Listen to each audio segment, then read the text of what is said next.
Qeveria e themi ne. Do ta thot ai tjetri më nga Brukseli, jo ti. Do ta thot dhe e ka thënë, më dha ai që. Po e kanë thënë gjithmonë. Deri tetor e kanë thënë. Ju sikur kënaqeni, më po të ketë një problem. Jo, më vjen keq, më prandaj po them. Nuk ka asnjë problem. Prandaj nuk duhet jeni. Problemi është që të futësh kokën në rër si struci dhe thosh tu s'ka si problem. Jo, nuk ka problem. Ne kemi koka të lartë se po shkojmë atje javë për javë për këtë gjë. Po çështja është që po përpiqemi maksimalisht që të ecim në atë ritëm për cilin kemi marrë përsi për barën dhe kemi premtuar qytetarët. Është një muaj në prill. Bllokuar me asgjë nuk është bllokuar. Ngadalsuar, po për ndonjë term tjetër. Ka më kohën e vet, çdo gjë ka kohën e saj, nuk është ngadalsuar. I bari. Pse Malezi mbylli barin dhe Shqipëria jo? Nuk është ngadalsuar fare, ka çdo gjë kohën e vet, zot Dervishi dhe po ju siguroj, po ju siguroj, nuk është muhabet, po kështu. Malezi pse I kalon? Si mund të thuash muhabet kot tani ne? Po kot pra tash historia. Jemi tani. Ne dim shumë mirë se në çfarë faze jemi tani. Se kam racionin kur këtë gjë.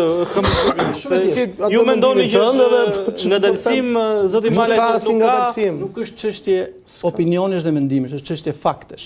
Dhe unë po pyes në bazë fakteve. Dhe po them, pse nuk ka kaluar I bari për Shqipërinë? Për Maqedoni ka kaluar. Është çështje kohe thotë zoti Malaj. Është çështje kohe, më nuk ka lidhje, ne jemi në kohën pra se jemi në muajin prill tani.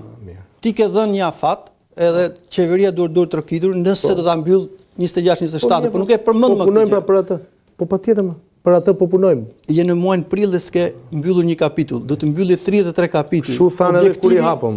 Të njëjtën gjë thanë. Janë hap 2 herë po. Po mirë pra mirë. Këtë thanë. Të njëjtën gjë. Objektivi I Shqipërisë tani, realist dhe I mundshëm ka qenë për të mbyllur 16 kapitull këtë vit. Ekipi ka punuar sa më s'ka, edhe për një çështje dhe për vullnetin politik, për këtë që ju thoni nuk ndodh asgjë. Ne jemi në muajin e 4 dhe Malezi ka ikur dhe quhet I vetmi vend frontrunner. Deri në tetor quheshim ne dhe Malezi. Dhe këto janë fakte, nuk është çështje opinionesh. Po ju thoni se s'ka ndodhur gjë, po punojmë. Asnjë gjë, ne po punojmë për mbylljen e kapitujve dhe këtë ju e dini. Dhe në atë fazë jemi dhe nuk fyem askënd më fare. Përkundrazi jemi shumë transparent kur u themi të vërtetën. Kaq, s'kemi pse bëjmë hamendësime. Ne po u themi të vërtetën. Po vetëm se po gënjeni, domethënë. Po jo, pra kjo është e vërteta, nuk është gënjeshtër. Zoti Prifte. Desha të shija një perspektivë tjetër të kësaj të punës së Bashkimit Evropian.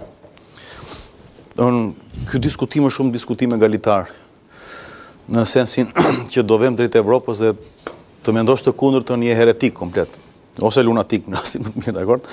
Po nuk është, po e them këtë për parantesi, nuk mendoj që është e kundërta.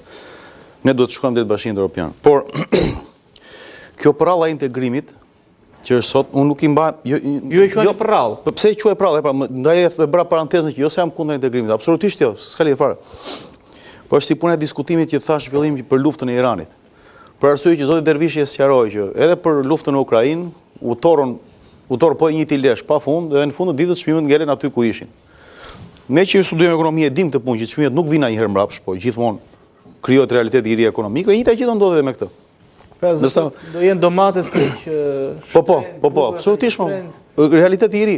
Buka është shtrenjtë. Vetëm se shqiptarët nuk e kanë varë, që buka nga 700 ka vajt 1100, dëshullur në masë, tjera, vetëm se shot kamufluat me atë raftin atje të bukës që është me lloj sonjgjyrnash. Dikur ka qenë një bukë e bardhë e dalloi e kollajti, po sot se dallon më të çmimin asaj fare.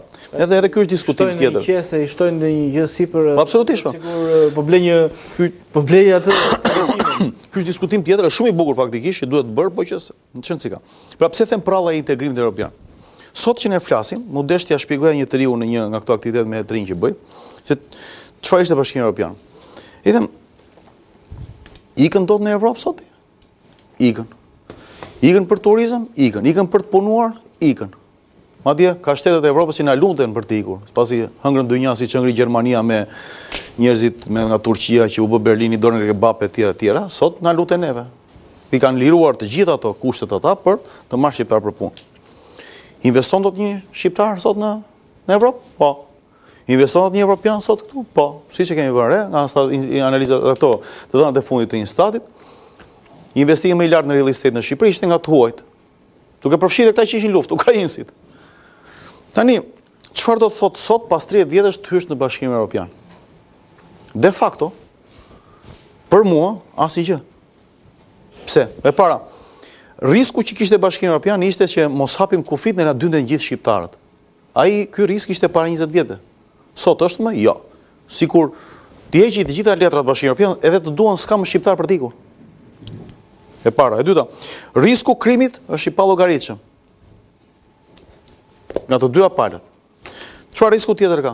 do e vëm ne do t'i konkurrojmë gjermanët, italianët, francezët me investimet tona strategjike, këtë risk nuk e ka që nuk e ka prapa, një themi drejtë. Kështu që unë nuk e di, nga ana e tyre s'ka asnjë risk.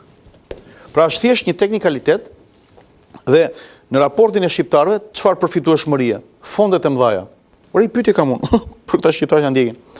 Deri tani,